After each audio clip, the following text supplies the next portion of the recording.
บ่เฮ็ดอยากเฮ็ดอยากเฮ็ดโดยอยากแบบว่าแม่เพิ่นหั่นแหละจ้างคนบ่อยากให้น้องเฮ็ดนะจะให้พักผ่อนจะน่ะเจ็บเป็นยากอีกมือเดียวมือนี้เลยอยากให้แล้วมือนี้เลยเพราะว่าที่แล้วหรือบ่แล้วมันก็บ่เกี่ยวเพราะว่าน้องนี่เฮาได้แม่พิมพ์แล้วเอาเงินให้นี่ย้อนจะให้น้องพักผ่อนแต่ว่านี่น้องเฮ็ดน้องก็บ่ติอยากเฮ็ดก็เฮ็ดเอาเฮ็ดฉันอยากเฮ็ดเมื่อยแต่ดีใจไอ้จะพูดงานเลยเพราะเมื่อยแม่นบ่โดยแล้วตัว FC เด้บ่ได้โตอ่ะ FC เขาเบิ่งเลย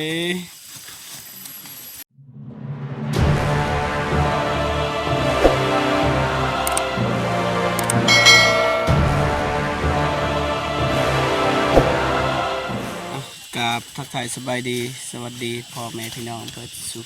สุคนเนาะท่านในลาวและก็ต่างประเทศนะดีต้อนรับต่อสู่สองเบาเจ็บคือเก่าพี่น้องนะตอนนี้เบาเจ็บก็มาให้กำลังใจน้องเดิมพี่น้องนะว่าน้องเดิมทำงานหนักมากเนาะนี่ประมาณนี้นี่บ่หยุดเด้เห็ดเลยนะแม่พิมพ์ให้น้องไปจ้างมันไปเฮ็ดอันนี้มาเฮ็ดคือเก่าพี่น้องดื้อขนาดสบายดีเด้อไอ้เจ็บสบายดีเด้อพ่อแม่พี่น้องพี่ใจบุญทานสบายดีFC ทั้งไทยทั้งลาวอยู่ต่างประเทศอยู่ในบ้านก็สบายดีเบิดสมุสุขคนเด้อสบายดีโอเคฟังก่อนอาจจะบอกเมื่อกี้นี้ที่น้องเฮ็ดมานำเป็นอ้ายซื้อเป็นเงินของแม่ลินเราโอนมาให้500 บาทว่าเราพอดีซื้อน้ำทมิตนี่ซื้อน้ำหวานน้ำส้มอะไรรวม350,000พอดีเงินแม่เพิ่นบ่พอก็เลยเติมเงินของแม่พิมพ์แล้วก็ซื้อเพิ่มอีกนมอีกซื้อให้นะแต่ว่าก็บ่ทันแจ้งรายละเอียดไม่ได้แจ้งแม่พิมพ์หลังว่าเท่าไรจะว่าให้พ่อแม่พี่น้องไปเบิ่งคลิปน้ำเบาเตี้ยนะเพราะว่าเพิ่นได้ถ่ายตอนแจกตอนให้แต่ว่าบ่จิบบ่ได้ถ่ายประมาณนี้มีแต่ว่าน้องเชิญทำงานน้องนั่นนี่บ่เฮ็ดบ่ได้บ่เฮ็ดอยากเฮ็ดโดยอยากแบบว่าแม่เพิ่นหั่นแหละจ้างคนบ่อยากให้น้องเฮ็ดนะจะให้พักผ่อนจะน่ะเจ็บเป็นยากอีกมือเดียวมือนี้เลยอยากให้แล้วมือนี้เลยเพราะว่าที่แล้วหรือบ่แล้วมันก็บ่เกี่ยวเพราะว่าน้องนี่เฮาได้แม่พิมพ์แล้วเอาเงินให้นี่ย้อนจะให้น้องพักผ่อนแต่ว่านี่น้องเฮ็ดน้องก็บ่ติอยากเฮ็ดก็เฮ็ดเอาเฮ็ดฉันอยากเฮ็ดให้ขึ้นสวรรค์ยังจะลงนรกพี่น้องก็บอกว่ากันน้องเพิ่นดุเนาะมือเดียวน้องเพิ่นว่าก็สู้ได้อยู่ก็บ่เป็นหยังคันเฮ็ดลายมือนั่นก็เป็นลมอีกน้องนะลายผู้ลายคนนี่นี่มือนี้นี่อยู่กับคนดังหลายคนพี่น้องนะอยู่กับคนดังหลายคนนะน้องเดิมแล้วก็น้องฮานน้องสลีน้องฝนอยู่นำกันเบิดเลยดาราทางใต้เฮานี่น้องฮานนี่เอื้อยของน้องฮานพี่สาวแต่อายกล่องน้องนะสบายดีน้องฮานโดยสบายดีเบิดสุคนเด้อเมื่อยบ่เมื่อยแต่ก็อดเคยเดิมแต่ว่ามือแรงได้เงินแต่เดิมบ่ได้เบิดโตแต่ว่าเดิมนี่ได้เวียกนะโอ้ตั้งใจเฮ็ดนะมาทางพี่ดารานี่ได้เฮียนล้างบักไงพี่น้องนะนี่ยิงนะดังแล้วก็ยิงนะพี่น้องสบายดีเด้อโดยสบายดีเบาเจ็บโดยสบายดีผู้ใหญ่ใจบุญและ FC ทุกท่านหรือว่าอยู่ในลาวและไทยและต่างประเทศขอสวัสดีสบายดีเด้อเบิร์ดสุคนและคนอยู่ในบ้านหอนว่าห อนแต่ว่ากระสูบเพื่อมันเดิมแล้ว ให้สำเร็จเนาะ โดย มาทางนี้อีกน้องฝนพี่น้องนี่ทุกคนน่าจะรู้จักให้กันนะพี่น้องบ่เจ็บก็บ่เคยมาหาเราจักเทื่อกับมือแรกพี่น้องสบายดี ส เนาะ บายดีเด้อสบายดีเบิดสุขสุขคน ได้เมื่อยบ่ ธรรมดา ธรรมดาเพราะว่าน้องเพิ่นเฮ็ดเวียกหนักตลอดเนาะ โดย น้องสลีนี่ก็บ่ปานใดเฮ็ดเปียก เพราะน้องเพิ่นเรียนหนังสือพี่น้องเนาะแต่ว่าวันเสาร์วันอาทิตย์น้องเพิ่นก็เฮ็ด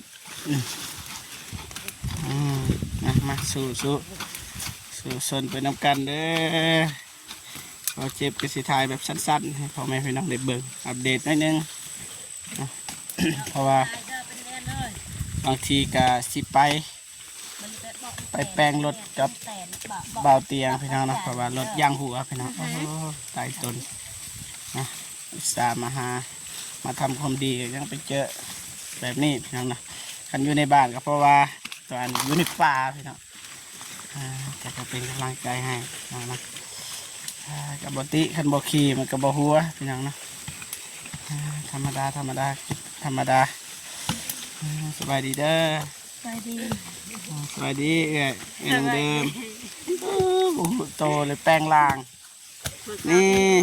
คนดังสบายดีซื้อยังได้ลืมนะเวียงแก้วสู้เด้อสู้สบายดีเด้อเนาะโอ้ยสบายดีกองแน่ สบายเด้อ เอ้าเมื่อยแต่บ่อยากเว้านำแล้วใส่อารมณ์เนาะจักสบายดีเด้อน้องเด้อแสดงสบายดีสาวนี่ก็ได้แล้วอยู่ว่ามือนี้คิดว่าแล้วบ่สบายดีเด้อเลยพอเท่าโอ้ยนบอีกคิดเมื่อยก็จะสินบเลยเนาะคิดว่าแล้วว่าพอเท่า แล้วอยู่วันนี้ แล้วเนาะ แล้วนำลูกน้ำลาบเนี่ยพอเท่าเนี่ยเพชรเรียกไว้นะ เนาะสบายดีเด้อเด้อสบายดีเด้อ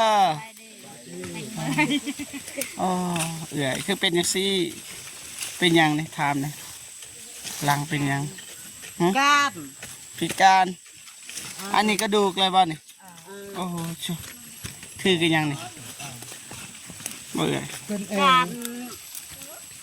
นับจะเกิดมา โอ้นับแต่เกิดเป็นอันนี้เลยสบายดีเด้อน้องเด้อคนรอสบายดีเด้อเสื้อแดงทางนั้นผู้บ่าวไปจากบนเกาะทางนั้นอายจะนะผู้สาวเห็นเพิ่นว่าบ่อยากให้เห็นตอนเฮ็ดเวียกอยากให้เห็นตอนแต่งตัวหล่อๆพี่น้องแต่ว่าเบาเจ็บนี่ให้เห็นเบิดทุกสถานการณ์เลย อยู่ป่าอยู่เขาก็คือเก่าและเบาเจ็บคือเก่าบ่รอคือเก่ามาสู้กินข้าวอิ่มบ่อิ่มคันบ่อิ่มก็บ่แม่นและแม่นกินแล้วข้าวบ่ได้เอิ้นกินแล้วคันบ่อิ่มก็ได้บ่ฮู้สบายดีเด้อ โดยสบายดีเราเจ็บ ได้สู้บ่อยากกวนปานไหนนะไม่ได้ถ่าย มาลองสัมผัสจากบาทได้บ่ เอาเกรงใจน้องเดิมบ่อยากเฝ้าพี่น้องนะบ่อยากกวนมาให้น้องเพิ่นทำงานเต็มที่พี่น้องนะ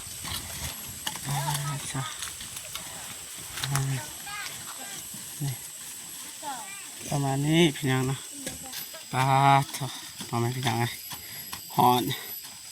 อนแห้งน้องซาลีคิดว่าแล้วว่ามื้อนี้ แล้ว ตามที่เคยเฮ็ดเด้ทำไมมันยังลายเลย บ่ลายดอก บ่ลายว่าสับนี่ โดย ปัดโซสับนี่ธรรมดาพี่น้อง ปกติ ปกติลายกว่านี้ โดย น้องฝนกับทามเนี่ยน้องฝน หญ้าซ้ำนี่คิดว่าแบบยากบ่หรือว่าสำบายหรือว่าธรรมดา ธรรมดาธรรมดา ธรรมดาบ่ยากแล้วก็บ่ง่ายเนาะคันแบบยากนะคันยาก โดยว่ายากตรงนี้ บ่ตัวอย่างว่ายากมันยากนะมันเป็นแบบใด กระจำมันตักกันแล้วผู้สู้ มันสูงมันนั่นเนาะมันหกลายแต่ว่าตัวนี้ธรรมดาเนาะอ่าแต่ว่าบัดตัวธรรมดาเลยนะมันบ่ยากไงคือเสียตอนเช้าแม่นบ่ นี่ก็ยังได้อยู่ ง่ายบ่นี่ โดย โอ้พี่น้องนี่ทำนี่ว่าง่ายนี่หญ้าเต็มเลยนี่หมอเจ็บนี่ยากสุดแล้วพี่น้องเนาะ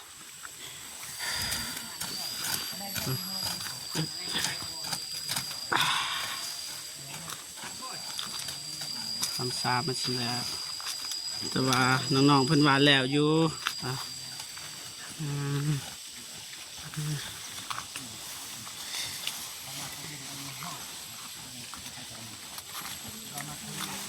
นี่น้องเดิมผักพอดน้องเดิมผักพอดได้บ่ผักพอดบ่อ้าวระบบเป็นหยังบาดนี่ มือเดียว มื้อเดียวเอ้ยยิ้มงามแท้ ชอบใจเลย มึงบ่เมื่อยบ่ว่ายิ้มงามแท้ เมื่อย คนมันงามเนาะ มีเมื่อยแต่มีน้ำใจอย่าเจ็บอาหาร แนวใดเว้าเบิ่งใส่กล่อง เมื่อยแต่ดีใจไอ้เจ็บอาหารเลยบ่เมื่อย แม่นบ่ โดย ก็ตัว FC เด้ บริโตอ่ะ FC เขาเบิ่งเลยน้องนะน้องนะบ่กวนละไอ้ไปก่อนเด้อย่างใต้ย่างเนื้อนั่นแหละเบิ่งให้กำลังใจทุกคนนั่นแหละ โดย พิเศษมื้อนี้น้องเดิมคือเก่าหั่นแหละอืมพิเศษพี่น้องอืมแล้วอยู่บ่มื้อนี้เด้ แล้วบ่ประมาณจักโมง 4 โมง มัน3-4 โมง โอ้3-4 โมง7 โมงแรงคนแล้วพี่น้องสู้บ่ สู้ สู้บ่ สู้ สู้บ่โอ้เสียงดังฟังสัตว์พี่น้องเนาะสามัคคีขนาดพี่น้องเนาะนี่อ่าเจ้าแพงดาแม่นบ่แพงดาใส่เลย เป็นบ้าเนาะ บ่แม่นคุณเมื่อยบ่น้องเมื่อยบ่เมื่อยคือบ่เมื่อ อยากเมื่อ เป็นหยังคือบ่อยากเมื่อบ่กล้าเมื่อแม่นบ่เมื่อยคือบ่เมื่อบ่กล้าเมื่อไปไกลพี่น้องเนาะมันอยู่ไกลหลายทางยากยางรถอายเพิ่นก็แบนเลยพี่น้องเนาะจ้ะ หมองตับ บ่มีไผแล้วก็เฮ็ดเองนั่นแหละพี่น้องสู้เด้อพ่อเฒ่าบ่ว่าโดยก็ได้น้ำลูกน้ำหลานนะเอาธรรมดาก็ได้ไปสู้เด้อผู้บ่าวรอเนาะผู้สาวเห็นนี่นะไปสู้เด้อจะเบิ่งคักๆนะน้องเสียหยานะเสียพิเศษเลยเด้อนี่โอ้กำลังเบิดเลยไปเนาะ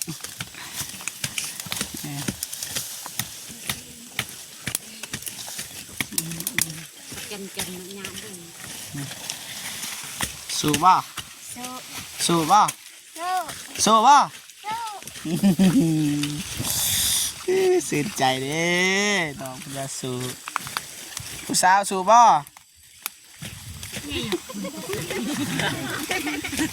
สาวก็เลยตับปาก ผู้สาวอายพี่น้องนะเพราะว่าไม่อยากให้เห็นบ่อยากให้ผู้บ่าวเห็นน้องเพิ่นอายพี่น้องนะบ่ติมีแต่คนดังและบ่อายคนดังทางนั้นนี่ ดาลายนี่1 2น้องเดิม3น้องฮาน4น้องสลี5น้องฝน5ดาราพุ่นพี่น้องหาเบิ่งได้ยากพี่น้อง5ดาราอยู่พร้อมกันแต่ขาดน้องบองพี่น้องน้องบองเพิ่นไปก่อนแล้วเพิ่นไปทำงานอยู่บริษัทเวียดนะหอดเลยนะโอเคพอไหมพี่น้องเนาะบ่เจ็บกันสิกลับไปหาไอ้เตียงทองก่อนพี่น้องเนาะจังได้กาขอบคุญขอบคุณเนาะแม่ลินแล้วก็แม่พิมพ์เนาะที่เอาเงินให้ไปซื้อน้ำให้น้องๆหรือว่าพ่อแม่เพิ่นกินพี่น้องเนาะได้ก็ขอขอบใจหลายๆนะจังได้ก็ขอให้แม่ทั้งสองจงมีแต่ความสุขสุขภาพแข็งแรงขอให้อายุมันคนยืนอย่าเจ็บอย่าไข้แล้วก็ให้ร่ำรวยยิ่งขึ้นไปเด้อแม่ทั้งสองคนเด้อสาธุนะเอาคลิปนี้เบาเจ็บกับสิจบคลิปก่อนนะจังได้ก็ขอบคุณกับคุณผู้ใหญ่ใจดี FC ทุกท่านที่เขามาให้กำลังใจเบาเจ็บนะขอบคุณในไลน์ด้วยโอเคเดี๋ยวเบาเจ็บสิไปหาไอ้เตียงทองเพิ่นก่อนเพียงนะไปแปลงรถน้ำกันนะเบาเจ็บขออนุญาตจบคลิปอยู่บนนี้เลยเนาะพอกันคลิปหน้าเนาะสำหรับคลิปนี้ขอกล่าวคำว่าสบายดีเด้อพ่อแม่พี่น้องรักสู่คู่สู่คนนะไปนะโอเคบายบายก่อนพี่น้องเนาะเดี๋ยวเจอกันคลิปหน้าพี่น้องไป